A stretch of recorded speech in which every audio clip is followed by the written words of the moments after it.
Hi friends, welcome back to my YouTube channel.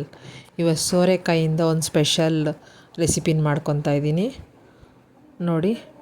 ಸೋರೆಕಾಯಿ ಕೂಟು, ಒಂದು ಸೋರೆಕಾಯಲ್ಲಿ ಅರ್ಧ ತೊಗೊಂಡಿದ್ದೀನಿ ನಾನು, ಇನ್ನು ಅರ್ಧ ಬೇರೆ ರೆಸಿಪಿಗೆ ತೊಗೊಂಡಿದ್ದೀನಿ ನೋಡಿ. ಏನೇನು ಇಂಗ್ರೀಡಿಯೆಂಟ್ಸ್ ಬೇಕು ಅಂತ ಹೇಳತ್ತೀನಿ ನೋಡಿರಿ. ಸೋರೆಕಾಯಿನ ಸಣ್ಣದಾಗಿ ಕಟ್ ಮಾಡಿ ಇಟ್ಕೊಂಡಿದ್ದೀನಿ. ಮತ್ತು ಒಂದು ಈರುಳ್ಳಿ, 1 ಟೀ ಸ್ಪೂನು ಜೀರಿಗೆ, ಸ್ವಲ್ಪ ತೆಂಗಿನ ತುರಿ, ಹಸಿ ತೆಂಗಿನ ತುರಿ, ಮೆಣಸು, ಟೊಮೊಟೊ, ಬೆಳ್ಳುಳ್ಳಿ, ಕರಿಬೇವು, ಒಂದು ಈರುಳ್ಳಿ ಒಗ್ಗರಣೆಗೆ, ಮತ್ತು ಒಣಮೆಣ್ಸಿನ್ಕಾಯಿ, ಗುಂಡುಮೆಣ್ಸಿನ್ಕಾಯಿ ತೊಗೊಂಡಿದ್ದೀನಿ, ಕೊತ್ತಂಬರಿ, ಮತ್ತು ಟರ್ಮರಿಕ್ಕು, ಚಿಲ್ಲಿ ಪೌಡ್ರು. ಇಲ್ಲಿ ಹೆಸ್ರುಬೇಳೆ 1 ಟೀ ಗ್ಲಾಸ್ ತೊಗೊಂಡಿದ್ದೀನಿ, ಸ್ವಲ್ಪ ಕಡಲೆಬೇಳೆ ತೊಗೊಂಡಿದ್ದೀನಿ. ಈ ಕೂಟುಗೆ ಕಡಲೆಬೇಳೆ ಹಾಕಿದ್ರೇ ಚೆನ್ನಾಗಿರೋದು ನೋಡಿ. ಒಂದು 1/4 ಭಾಗದಷ್ಟು ತೊಗೊಂಡಿದ್ದೀನಿ ಆ ಗ್ಲಾಸಲ್ಲಿ ನೋಡಿ. ಇಷ್ಟು ಇಂಗ್ರೀಡಿಯೆಂಟ್ಸು ಬೇಕು ಈ ಕೂಟು ಮಾಡೋದಕ್ಕೆ. ಈಗ ಹೇಗೆ ಮಾಡೋದು ಅಂತ ನೋಡೋಣ ಬನ್ನಿ. ಮೊದಲು ಕುಕ್ಕರ್ಗೆ 1 ಗ್ಲಾಸ್ ನೀರು ಸೇರಿಸ್ಕೊತಾ ಇದ್ದೀನಿ. ಮತ್ತು 2 ಬೇಳೆಹಣ್ಣು ತೊಳೆದ್ಬಿಟ್ಟು ಹಾಕ್ತಾಯಿದ್ದೀನಿ, ವಿಸಿಲ್ ಹಾಕ್ಸ್ಕೋಬೇಕು. ಹೆಸರುಬೇಳೆ ಮತ್ತು ಕಡಲೆಬೇಳೆನ ತೊಳೆದ್ಬಿಟ್ಟು ಸೇರಿಸ್ಕೊತಾ ಇದ್ದೀನಿ ನೋಡಿ.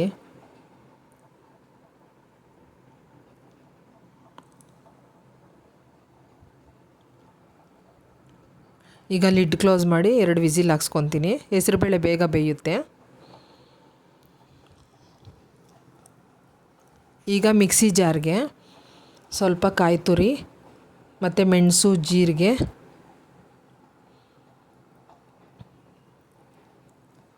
ಒಂದು ಈರುಳ್ಳಿ,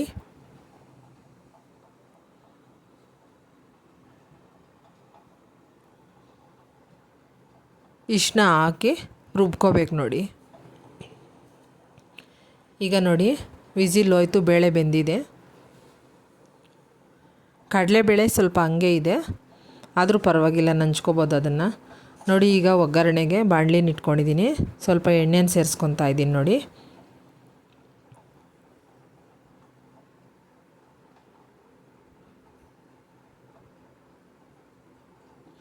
ಈಗ ಎಣ್ಣೆ ಬಿಸಿ ಆದಮೇಲೆ ಸಾಸಿವೆ ಹಾಕಬೇಕು. ಸಾಸಿವೆ ಚಿಟಪಟ ಅಂದಮೇಲೆ ಬೆಳ್ಳುಳ್ಳಿನ ಸ್ವಲ್ಪ ಕ್ರಷ್ ಮಾಡಿ ಹಾಕಬೇಕು ನೋಡಿ.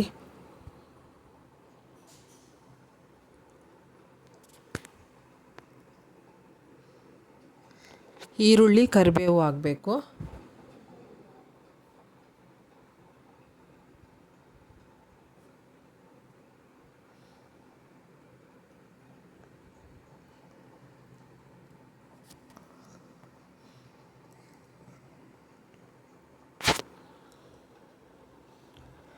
ಮತ್ತು ಒಣಮೆಣ್ಸಿನ್ಕಾಯಿ ನಿಮ್ಮ ಹತ್ರ ಯಾವುದಿದ್ರೆ ಅದು, ಬ್ಯಾಡಗೆ ಮೆಣಸಿನ್ಕಾಯಿ ಇದ್ದರೆ ಅದು ಹಾಕ್ಕೊಳ್ಳಿ, ಇಲ್ಲ ಆ್ಯಪಲ್ ಮೆಣಸಿನ್ಕಾಯಿ ಇದ್ದರೆ ಅದು ಹಾಕ್ಕೊಳ್ಳಿ.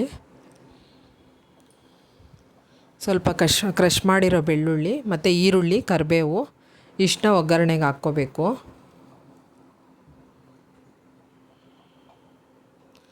ಚೆನ್ನಾಗಿ ಫ್ರೈ ಮಾಡ್ಕೊಳ್ಳಿ ಒಗ್ಗರಣೆಯಲ್ಲಿ. ಮತ್ತು ಒಂದು ಟೊಮೊಟೊನ ಹಚ್ಚಿಟ್ಕೊಂಡಿದ್ದೆ, ಅದನ್ನು ಹಾಕ್ಕೊತಾ ಇದ್ದೀನಿ. ಟೊಮೊಟೊನ ಚೆನ್ನಾಗಿ ಬೇಯಿಸ್ಕೊಳ್ಳಿ.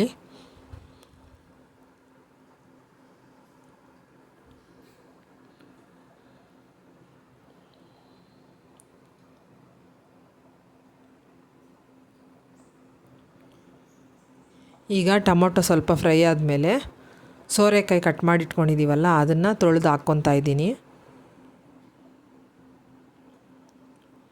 ತೊಳೆದು ಹಾಕ್ಕೊಂಡು ಒಗ್ಗರಣೆಯಲ್ಲೇ ಚೆನ್ನಾಗಿ ಬೇಯಿಸ್ಕೊಳ್ಳಿ.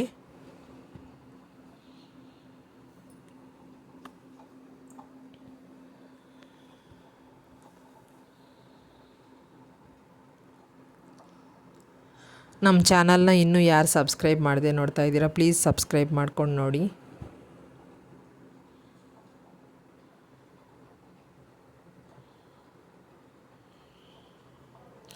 ನೋಡಿ ಈಗ ಸ್ವಲ್ಪ ಅರಿಶಿನ ಸೇರಿಸ್ಕೊತಾ ಇದ್ದೀನಿ. ಮತ್ತು ರುಚಿಗೆ ತಕ್ಕಷ್ಟು ಸ್ವಲ್ಪ ಉಪ್ಪು ಹಾಕ್ಕೊಳ್ಳಿ. ಉಪ್ಪು ಹಾಕ್ಕೊಂಡು ಒಗ್ಗರಣೆಯಲ್ಲೇ ಚೆನ್ನಾಗಿ ಬೇಯಿಸ್ಕೊಳ್ಳಿ ಸೋರೆಕಾಯಿನ.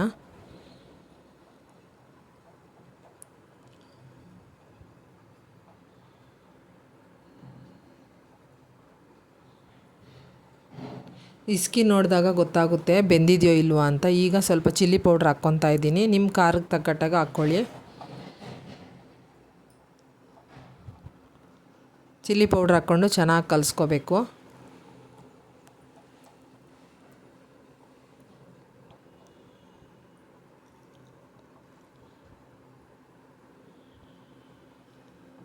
ನೋಡಿ, ಈಗ ಮಿಕ್ಸಿಗೆ ಹಾಕಿರೋ ಅಂತಹ ತೆಂಗಿನ ತುರಿನ ಸೇರಿಸ್ಕೊತಾ ಇದ್ದೀನಿ ನೋಡಿ. ಜೀರಿಗೆ, ತೆಂಗಿನ ತುರಿ ಮತ್ತು ಮೆಣಸು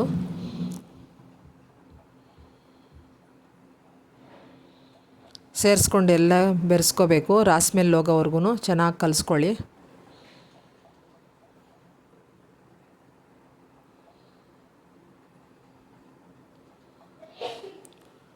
ನೋಡಿ, ಈಗ ಸಾಂಬಾರು ಕುದೀತಾ ಇದೆ. ಈ ಟೈಮಲ್ಲಿ ಬೇಳೆನ ಬೇಯಿಸಿಟ್ಕೊಂಡಿರ್ತೀವಲ್ಲ ಮೊದಲೇ, ಅದನ್ನು ಸೇರಿಸ್ಕೋಬೇಕು. ಸೋರೆಕಾಯಿ ಮುಕ್ಕಾಲು ಭಾಗ ಬೆಂದ ಮೇಲೆ ಬೇಳೆನ ಸೇರಿಸ್ಕೊಳ್ಳಿ. ಇದು ಕೂಟು ಅಂದರೆ ಸ್ವಲ್ಪ ಗಟ್ಟಿಯಾಗಿರಬೇಕಲ್ಲ, ಮತ್ತು ಹೆಸರುಬೇಳೆ ಬೇಗ ಗಟ್ಟಿಯಾಗುತ್ತೆ ಸಾಂಬಾರ್ಗೆ ಹಾಕಿದ್ಮೇಲೆ.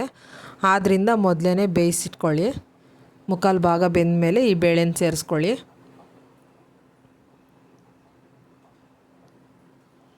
ತುಂಬ ಟೇಸ್ಟಿಯಾಗಿರುತ್ತೆ ಈ ಸಾರು. ನೋಡಿ, ಈಗ ಕೊತ್ತಂಬರಿ ಸೇರಿಸ್ಕೊತಾ ಇದ್ದೀನಿ.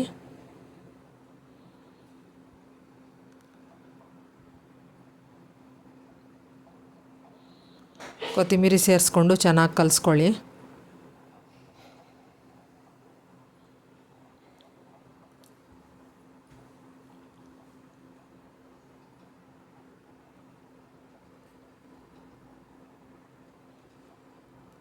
ಈಗ ರುಚಿ ಏನಾದರೂ ಕಡಿಮೆ ಆಗಿದರೆ ಸ್ವಲ್ಪ ಉಪ್ಪು ಸೇರಿಸ್ಕೊಳ್ಳಿ ಈ ಟೈಮಲ್ಲಿ.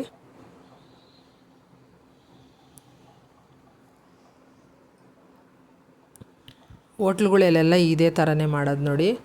ಈಗ ಲಿಡ್ನ ಕ್ಲೋಸ್ ಮಾಡಿ 1-2 ನಿಮಿಷ ಬೇಯಿಸ್ಕೊತಾ ಇದ್ದೀನಿ ನೋಡಿ. ಈಗ ಸಾಂಬಾರು ರೆಡಿ ಆಗ್ತಾಯಿದೆ ನೋಡಿ. ಚೆನ್ನಾಗಿ ಬೆಂದಿದೆ ನೋಡಿ ನಂದು ಸಾಂಬಾರು. ಈ ಅದಕ್ಕಿರಬೇಕು, ಈ ಥರ ಗಟ್ಟಿಯಾಗಿರಬೇಕು. ಮುದ್ದೆಗೆ, ಅನ್ನಕ್ಕೆ ಮತ್ತು ಚಪಾತಿಗೆ, ದೋಸೆಗೆ ಎಲ್ಲ ಚೆನ್ನಾಗಿರುತ್ತೆ. ನೀವು ಕೂಡ ಟ್ರೈ ಮಾಡಿ. ಹೇಗೆ ಬಂತು ಅಂತ ತಿಳಿಸಿ. ನಮ್ಮ ರೆಸಿಪಿಗಳು ಇಷ್ಟ ಆದರೆ ಲೈಕ್ ಮಾಡಿ, ಶೇರ್ ಮಾಡಿ, ಸಬ್ಸ್ಕ್ರೈಬ್ ಮಾಡ್ಕೊಂಡು ನೋಡಿ.